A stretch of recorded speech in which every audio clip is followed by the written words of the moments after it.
Hello, hello. It is quite lovely to be here speaking to you because I asked people if they had any questions for me about my pregnancy, and it turned out a few of you had some, which was lovely, made me feel less alone because one of the things about being in my third trimester of pregnancy is I'm not really able to do my typical kind of work. So I've been streaming, but also I've been really bored. So thank you very much for keeping me company with your questions.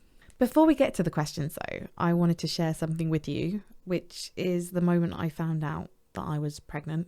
And this was a morning that was a bit hectic because I thought the night before that I should do a test and then I didn't explicitly tell my husband that.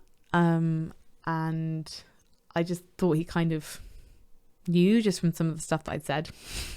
Turns out not. We were having our front door replaced. We were having paint taken off our house. I went off to the pharmacy, got him a coffee because I am sometimes a nice person. And then I came back and literally probably was away for less than 10 minutes and he'd gone and he'd locked the back door, which is the way I was going to get in, and I hadn't taken my keys. It's a bit of a stressful morning, but also I wanted to know. So in this video, I don't have like hair and makeup done or anything like that. I'm not wearing contact lenses, so I'm not looking at the camera lens most of the time. I'm just rambling. But yeah, it was quite the day. So this is what happened. I've just done a test. So I weed on the stick, put the cap on and put it in my pocket because I'm hygienic. And yeah, it's a bit weird because if it's not positive, then I have a better chance of fitting into my wedding dress, which is hanging in my wardrobe and is fitted to my size, and it's already quite small, to the point where I know that I need to like lose some weight, some lockdown weight to fit in it. I've actually got a second wedding dress that cost 20 quid as well. And I had to think about my career and stuff. Like, one of the things that I was really worried about with having a baby is I don't think that people will see me the same way, and I don't think that people are going to hire me if I have a baby. I've done tests before and I was like sort of quietly optimistic because I'm an idiot, and then I was a bit upset even though deep down I think I knew they would be negative because it was too soon and I only just started trying and things. And I feel like this test should be positive, but I'm a bit worried in case it's not. So, yeah.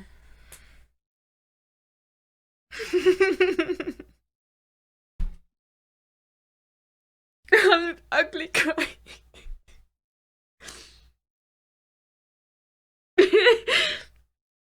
It's funny how you know. There's 2 lines. Which is I also just realised I left the chroma key on my camera before I started. I have a green screen filter in the background on my camera. That's quite funny. Let me turn off the chroma key. I have to get a new wedding dress.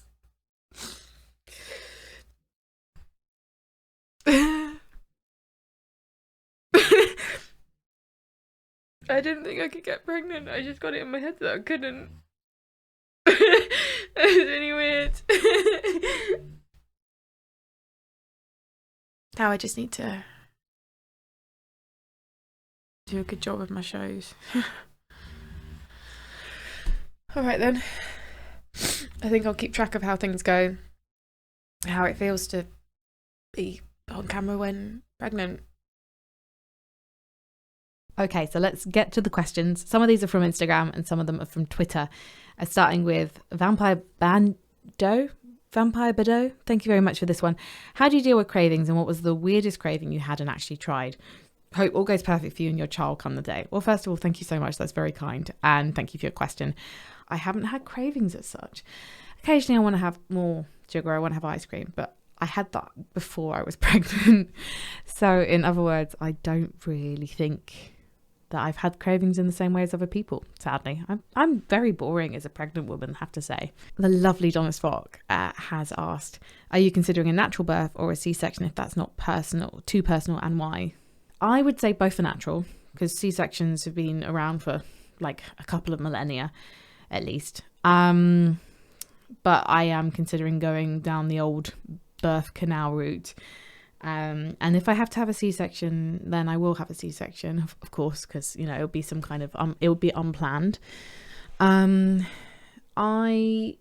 feel for people who have unplanned C-sections though, because I've definitely spoken to some women who felt like they've cheated, and they absolutely haven't. Because you've spent all this time gestating a baby, which is really hard work, even though the baby knows what it's doing and you're not directly doing something in a way. It's hard work on your body. And then if you have a C-section, it's especially hard on your body afterwards. I'm hoping I can cope with the pain of the, you know, birthing it through me canal. But yeah, I'm going to try and do a home birth, and if that doesn't work out, something goes wrong, then the hospital, the midwife will be able to get me an ambulance in like 5 to 10 minutes. I'll be at the hospital in 15. Donna also asks, do you feel as energetic in late pregnancy as in the early stage or before? I feel tired a lot. I also am not sleeping as well. I've kind of got third trimester insomnia. It's not every night, but it's a lot of nights. And I do often have to take naps during the day. But I've got more energy than my first trimester. My first trimester was just near constant exhaustion for like 2 to 3 months. And I was working quite intensively during that time. I was working very intensively, to be honest, up until October. Because I had TI and I got married and I had Games Master and I had various ESL and CS projects and things like that, and podcasts, and so much was happening.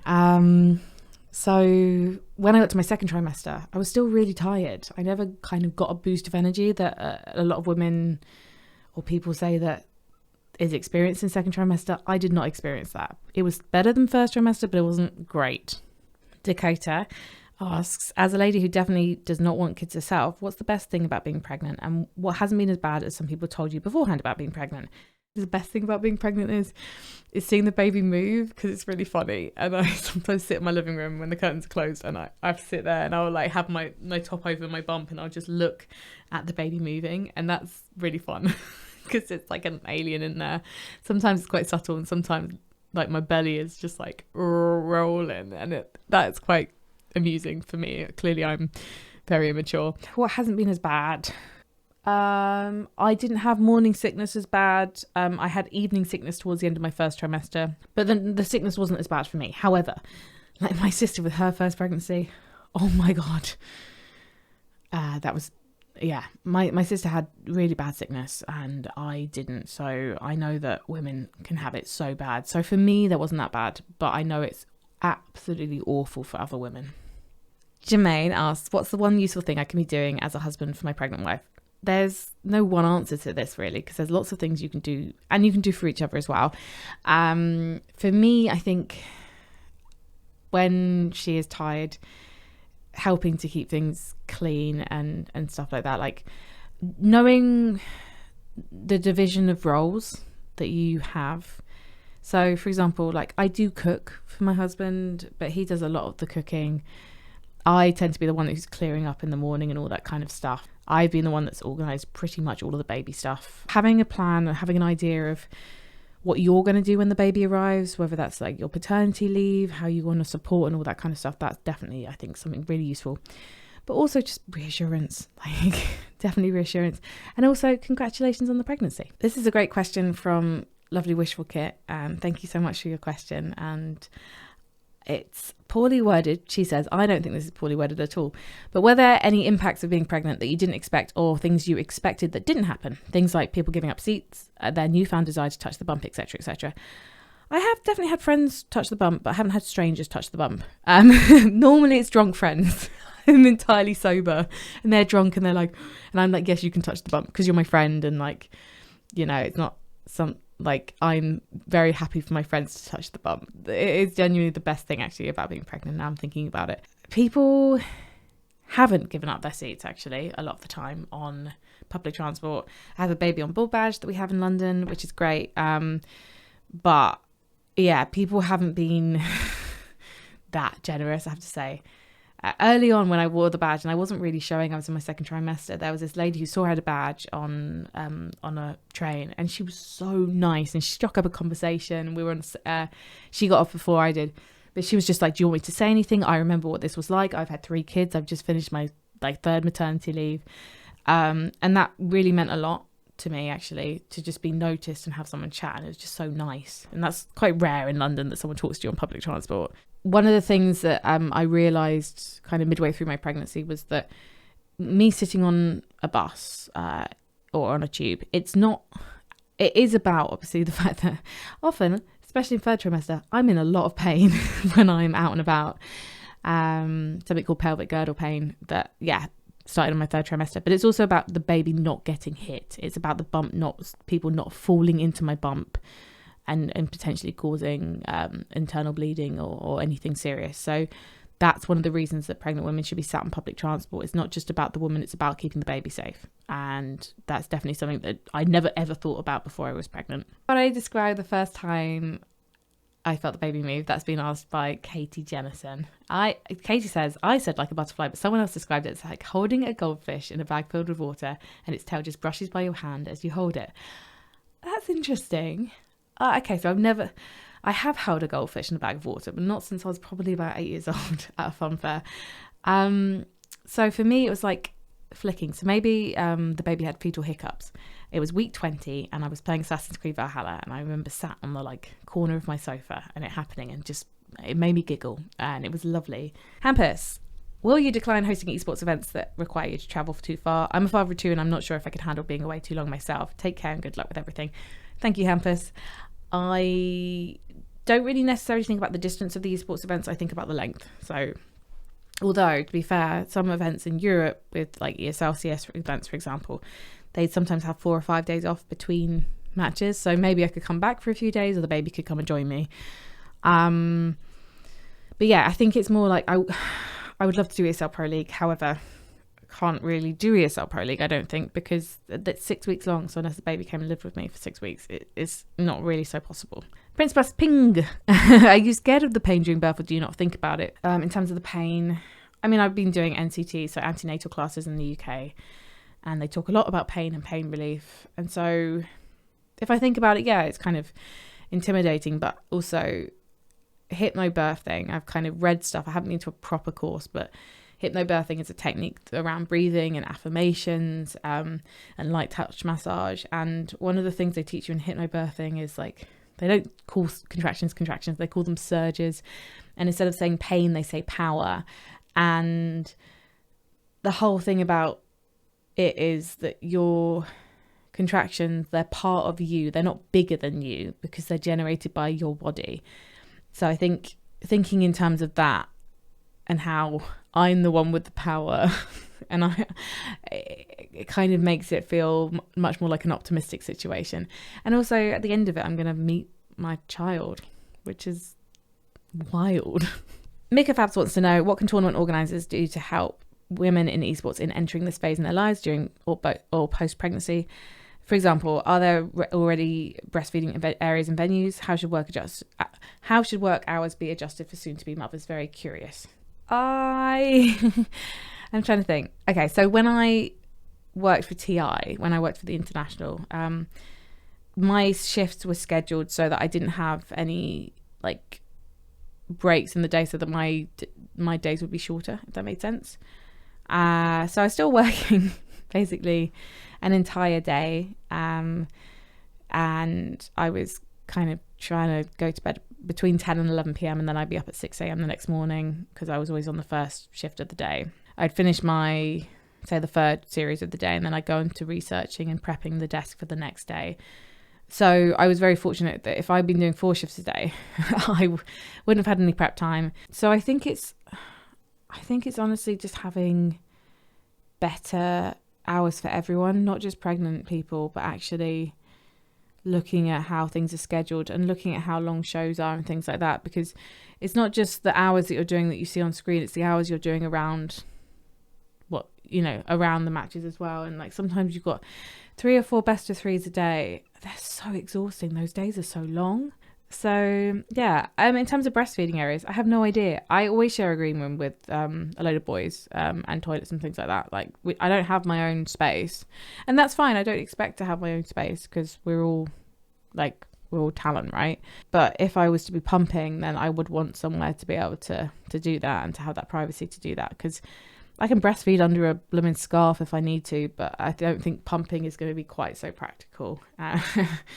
So yeah, I think I would love to work with tournament organisers and tell them what is needed, because it's not fair to assume that they're going to know everything because they haven't done this before, and that's cool. I'm happy to be the guinea pig. Sim says, what rank do you think little Frankie will get in CSGO? I hope little Frankie will like CS, and if they don't like CS, that's absolutely fine by me, but if they like CS, then of course I'm going to support them all the way to Global Elite. Renex has got a very important question, which is, does the baby bump hinder your ability to game at all?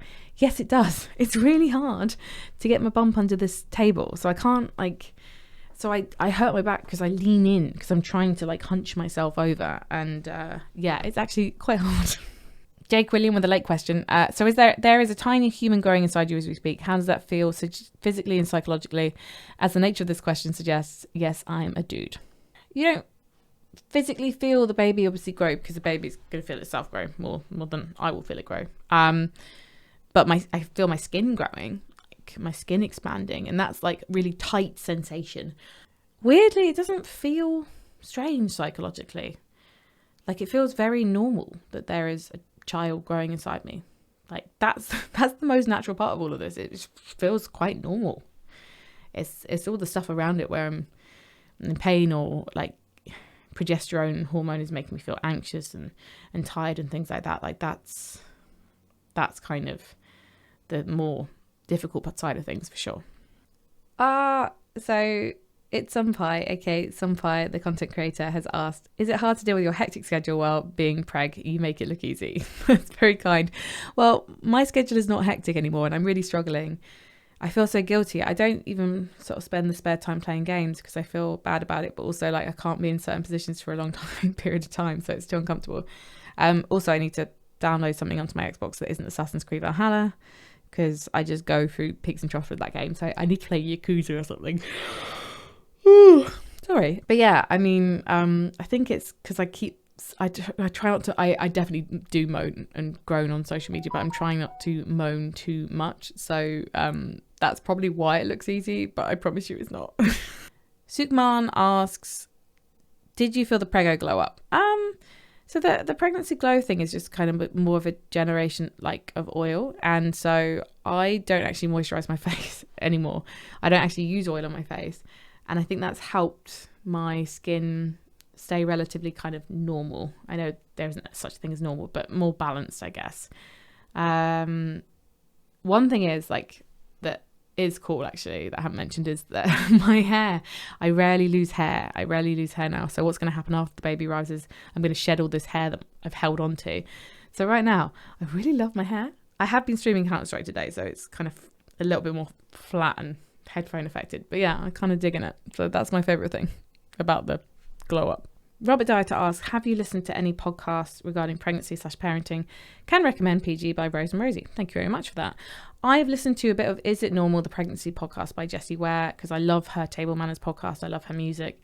I've only listened to a few episodes, but that's really useful. Hearing about home birth, because that's something I want to do. So that's kind of what I listened to, but I haven't really listened to too much because I'm doing NCT classes, or I have done NCT classes. I'm doing some NHS Zoom calls with my local hospital trust as well. So I don't want to kind of overwhelm myself too much with everything being about pregnancy, because when the baby comes along, everything's going to be about the baby. And finally, Jim Malone asks, how are you feeling? I learned later the good news, but you guys are really cute and happy. Wish you the best. Well, thank you so much. How am I feeling? That's...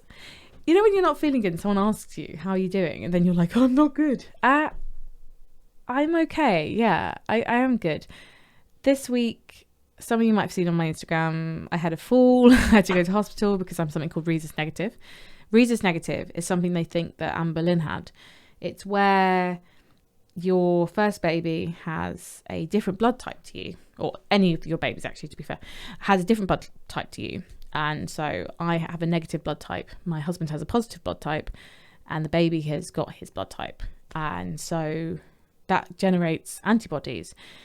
And so your blood type has antibodies, right? And so if my blood mixes with the baby's blood, I will retain those positive blood antibodies. And so if I have a baby that has a different blood type, so a negative blood type, the antibodies from the previous baby can attack the new fetus.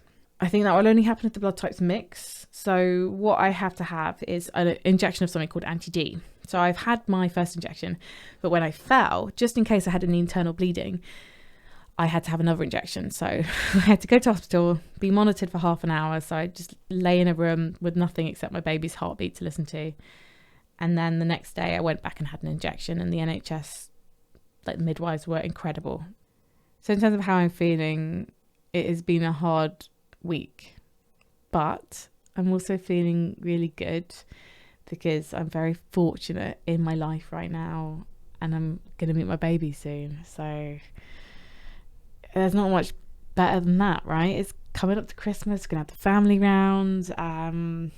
I'm in the space where I can stream, and I've got like much more flexibility in what I'm doing.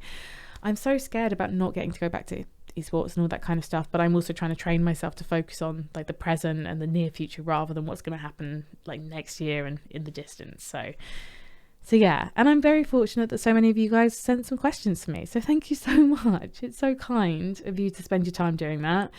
And I hope this video has been of interest. So lots of love. Thank you so much. And I will see you again.